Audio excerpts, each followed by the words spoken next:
Hi, folks. Welcome to our weekly chat about local history. I'm Robert Lowell Goller. As always, thank you for joining me.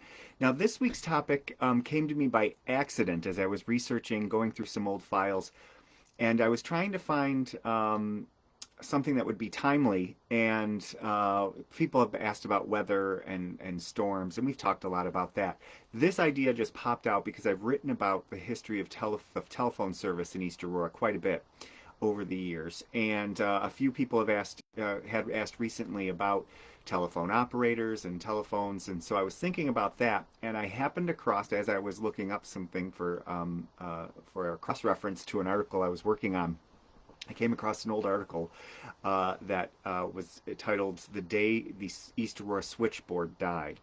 And it just happens that this is the week, March 17th, this week, in 1957, that indeed the East Aurora switchboard in effect died.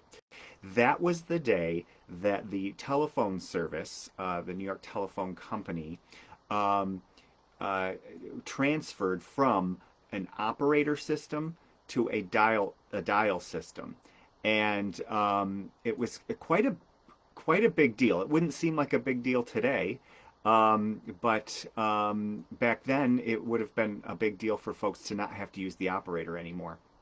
And in fact, it caused quite a little bit of confusion. Today, we take for granted that we know how to use a telephone, and it created some confusion. So, in a nutshell, what happened in overnight, March 17th of 1957? So, before this time, you had to call the operator. You'd pick up the phone, and the only thing I could think of for those who've watched the old TV show, the Andy Griffith Show in Mayberry, where Sarah is the telephone operator, and you always hear Andy Griffith and Barney Fife when they pick up the phone at either their house or at the sheriff's office. Sarah is just at the other end of the line, and they'll say, "Sarah, can you connect me to the pharmacy," or wherever they have to be connected to. And that's really what happened in the early days.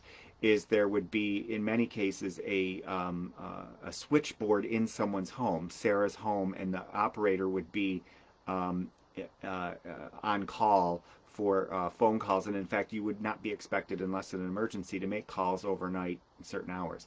That switched over to an actual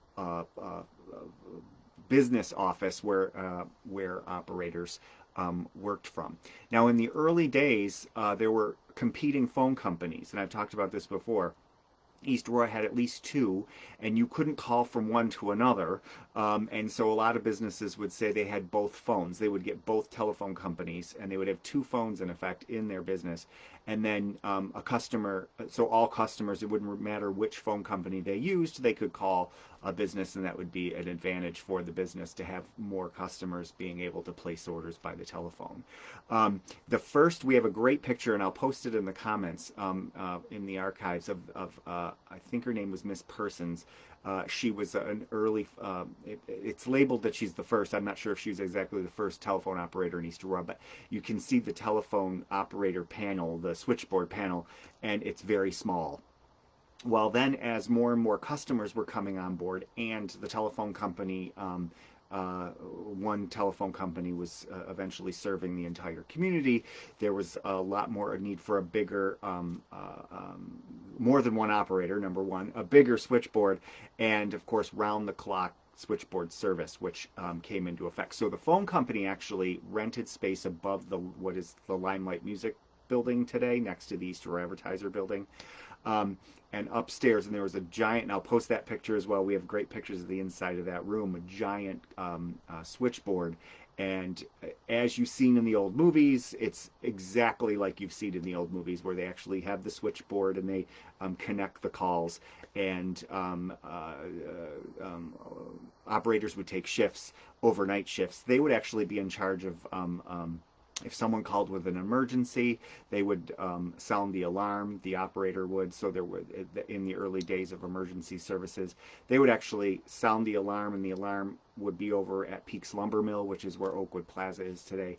So the switchboard operators had a lot to do. It wasn't just connecting calls. It was to be the emergency person to sound the alarm, and during fires, things like that. People would call for the time. You would call the operator, and they'd have a clock to tell you what time it was. So some people would set their watches by calling the operators. So March 17th, 1957, the phone company, New York Telephone Company, had built a new facility at the corner of Main and Walnut Streets, Main Street and Walnut. And that building is still there today. It's that big New York Verizon telephone building, but at the time it was New York Telephone. And it was where all the machinery and mechanisms and parts for dial service was built. So they built that. And so the switchboard at above Limelight, or in the Limelight Music Building, Limelight wasn't there at the time. It was the Bank of East Aurora for a long time, and then other businesses after that. But the brick building on Main Street next to the East Aurora Advertiser, that was obsolete with the dial service. So what they did is they planned this out at 2:01 a.m. because they wanted to do it overnight, because they didn't want it to, they wanted to have the least impact possible. So at 2:01, they were going to switch over. The last phone call was going to be made out of the facility in the, I call it the Limelight Music Building on Main Street at 2 a.m. And then at 2:01, they were going to flip over to the new dial service out of the building at Main and Walnut. Now, what happened is the calls through the switchboard cleared earlier than they had expected. Actually, so there were no calls coming through at 1:48 a.m. in the morning on March 17th, so St. Patrick's Day, in 1957. So what they did is they made the decision to close the switchboard about 12 minutes early in order to take advantage of the fact that there were no calls in the queue. So what ended up happening, and this is really interesting, is they made a big ceremony out of it. Newspaper, and the reason we know a lot about this is because the newspapers covered it. It was kind of a neat thing. And so the town supervisor, who at the time was Dr. Lyle Toulouse, he made the last call with assisted by an operator in the brick building, the Limelight building up on Main Street. He made the last call. The mayor, the village of Mayor J.S. Forrest Kane, was in the new building at Walnut. And after they did the switchover, he placed the first call using the new dial service. And he called his wife. That was the first phone call made using the dial service in East Aurora, was to the mayor's wife. The mayor called his wife. The town supervisor, Dr. Toulouse, had time while the first call was being made to travel down to the new building. He placed the second call to his wife. So the town supervisor and the mayor made the first calls with the dial system out of the new building to their wives. Now, this was a big deal in East Aurora. Now, people still may have needed to use the operator service, because not everybody may have had a dial telephone. But they were transitioning everyone over to dial phones. But what happened is the newspapers mentioned this, that the operators, people were laid off, but most of the operators were able to have a job still in Buffalo. So they centralized the operator service, but the idea of your local exchange having an operator that died, that idea went away in 1957. So one of the more interesting impacts of this change was people did not know how to use a dial telephone. And I was thinking about this lately with young people who have never had to dial a phone. And there's actually this funny, I think it was on the Ellen DeGeneres show, where she had a young high school, college kids come in and placed a dial telephone in front of them and told them, asked them to use it, and they couldn't figure out how to use it. Well, it's because they have more advanced technology. Well, the exact opposite problem was happening with people who were transferring from where you just picked up the phone and the operator was there to connect your call, to having to actually dial the number yourself. And there was this great advertisement in the local newspapers, and when the telephone books came out, they put instructions on how to use the dial telephone. And I'm just going to read it real quick because it's kind of funny, kind of humorous, given the way we do things today. So they said, 1, obtain the number from the directory. So you would have a phone directory and you would get the phone number out. You wouldn't have your number saved in your phone. Like today, we have, the number is saved inside the phone.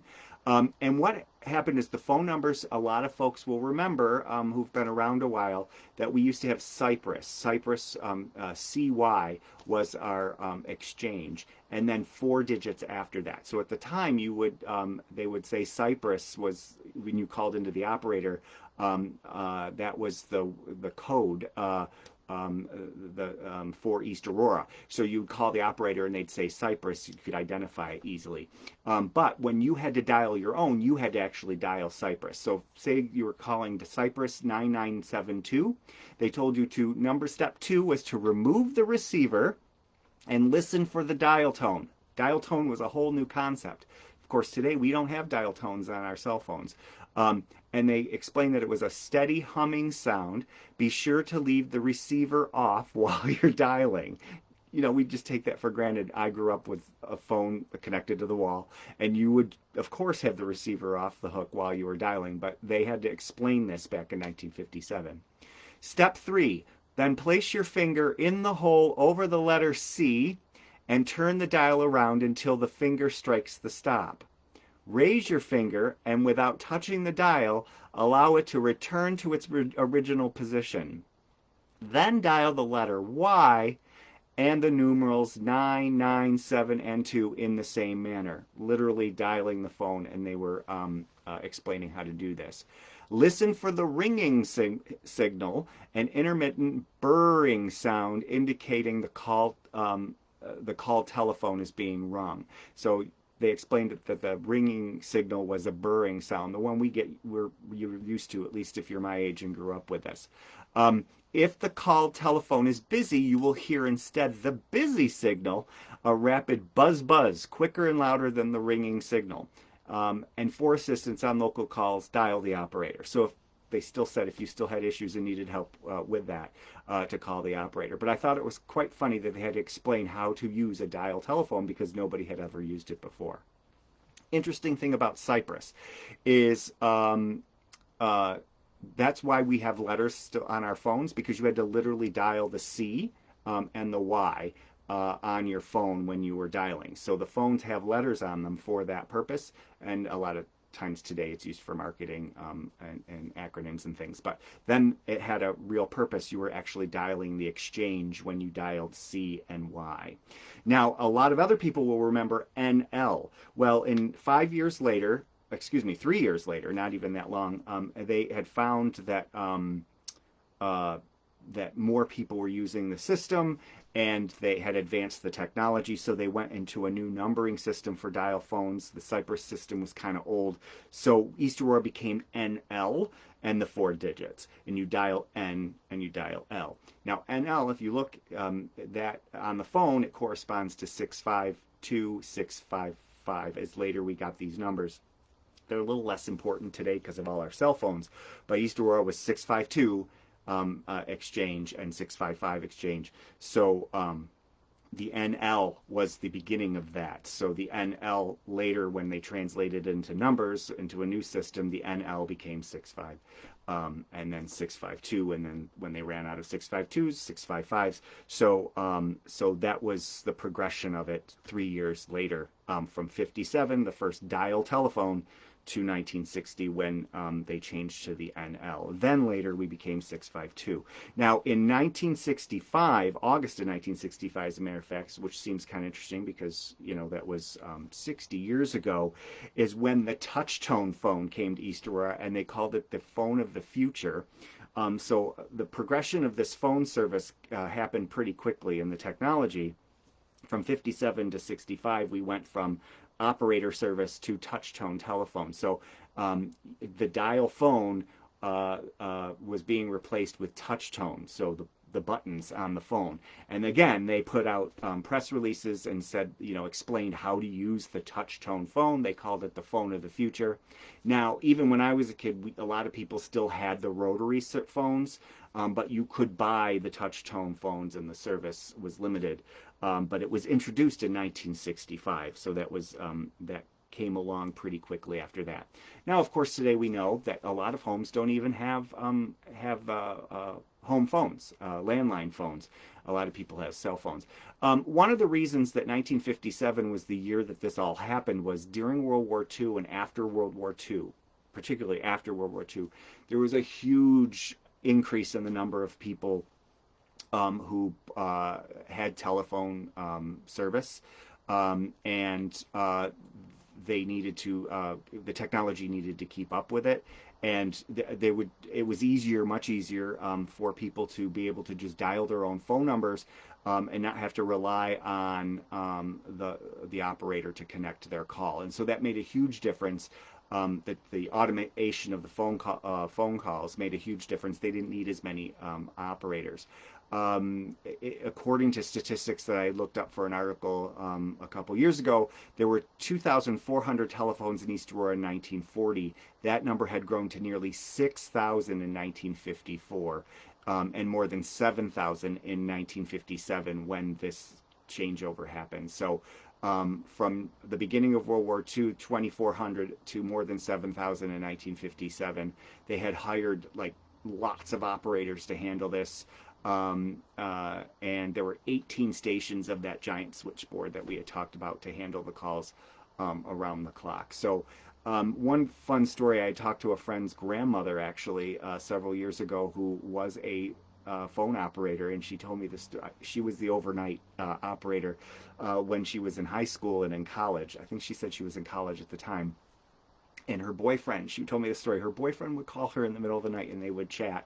She'd still be on duty, ready to take the calls, but it was kind of boring and slow overnight, but they still needed to have the switchboard ready to go. So she would talk to her boyfriend and her boyfriend would call her and they would chat and she would keep awake the conversation with her boyfriend. So I thought that was interesting. But that all ended here in East Aurora, at least in 1957. And of course that switched how we handle communication, how we handle telephone calls.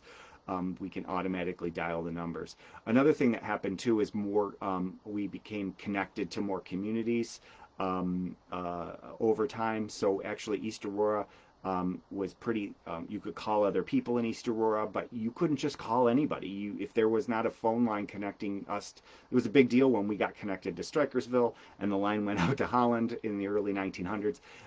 It was a pretty big deal. So even if you had a phone, you couldn't call everybody. Today we kind of take for granted that everybody has a phone number and everybody can be contacted. And that wasn't the case in the early days. And of course, even when I was young, to call Arcade or Delavan, my aunt lived in Delavan, you had to pay a toll. It was a toll call, certain distances. And then, of course, certain times of the day costs more. And a lot more people out there know more about this than I do. And, of course, there were party lines. So as the technology advanced, certain things changed, and one of the big ones was in 1957 in the wee hours of the morning, just before 2 a.m. we went from the old-fashioned operator connecting your call to you being able to dial the number yourself. And of course this caused a lot of problems because people were calling the wrong numbers, and because they didn't either know how to use the system or their finger would slip. It just took a long time for them to get used to it, and the newspapers talked about that a little bit too. So a big day in the history of East Aurora, March 17th, 1957, just before 2 a.m. And this is not just for East Aurora too. Any community, the switch over from your old operator to the new system would have been a very big deal. This didn't just happen in East Aurora. Happened at different times in other communities, but that would have been a big day in any community, is the day that they switched over the phone service. So March 17th, 1957, in addition to being St. Patrick's Day, was the day the switchboard died here in East Aurora. So thank you again for joining me. I am Robert Lowell Goller. I am the Town and Village Historian, but these videos and a lot of my research are not officially connected to my duties as Town and Village Historian. As always, thanks for tuning in. Great to get the feedback. Again, put your comments or questions, great topic ideas that I get from y'all. Put it in the comments or send me a private message. And enjoy this nice weather we're having. And until next time, take care. And as always, thank you for keeping history alive. We'll see you soon. Thanks.